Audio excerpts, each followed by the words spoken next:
అమరావతి 5 కోట్ల ఆంధ్రుల కలకు పునరుజ్జీవనం. ఇది కేవలం ఒక నగరం పునఃప్రారంభం కాదు, 5 కోట్ల మంది ప్రజల ఆకాంక్షల ప్రతిరూపమైన కలల రాజధాని నవనిర్మాణం. అమరావతి కేవలం రాజధాని మాత్రమే కాదు, ఇది మన ఆత్మగౌరవం, మన భవిష్యత్తుకు పునాది.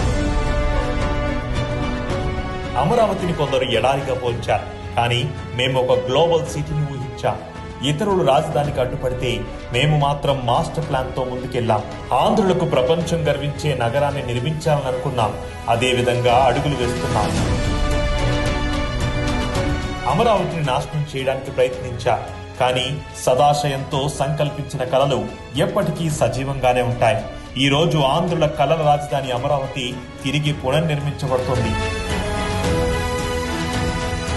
అమరావతి అంటే కేవలం భవనాలు నిర్మించడమే కాదు, నమ్మకాన్ని, విశ్వాసాన్ని కూడా నిర్మిస్తున్నాం.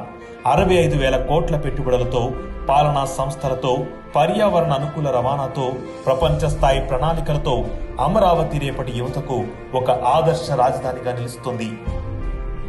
ఇది ప్రపంచం కీర్తించే నగరం, భారతదేశం గర్వించే గొప్ప రాజధాని, మన భవిష్యత్ తరానికి గొప్ప వారసత్వ సంపద. తమ భూమినిచ్చిన రైతులకు, ఉద్యోగాల కోసం కలలు కనే యువతకు ప్రతి ఆంధ్రుడు గర్వంగా చెప్పగలడు, ఇది మన రాజధాని అని. చరిత్ర ఎల్లప్పుడూ గుర్తుంచుకుంటుంది. ప్రభుత్వాలు మారినా మా విజన్ మాత్రం చెక్కు చెదరదు. సత్యం ఎల్లప్పుడూ నిలుస్తుంది. అమరావతి గెలుస్తుంది. అమరావతి 2.0 ఆంధ్రుల కలల రాజధానికి శ్రీకారం.